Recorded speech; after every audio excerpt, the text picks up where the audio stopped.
Okay, thanks everybody for being here and for making this such a wonderful conference. I think this was really nice. I enjoyed it very much. So many exciting talks. As Dmitry Bazov said on the first day, it's a terrible conference because you can't skip any sessions. It's impossible. So everything was interesting. Thank you very much.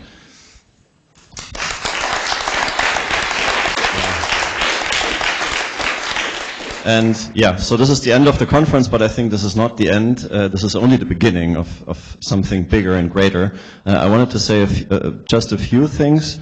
So the talks have been recorded, some have been still embargoed, but you can already find them online. Please spread the word. Tell this to your students, to everybody who wants to know or who doesn't want to know, your mother, your whoever. Make them aware of this wonderful thing.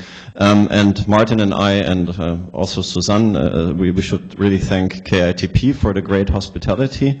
I think this is a fantastic location. Also, everybody is welcome to submit applications for future programs here, and I think we want to bring people back and bring more new people here and together and really form a new community. I think this is important. So again, thanks very much for being here. It was great. And now there's lunch.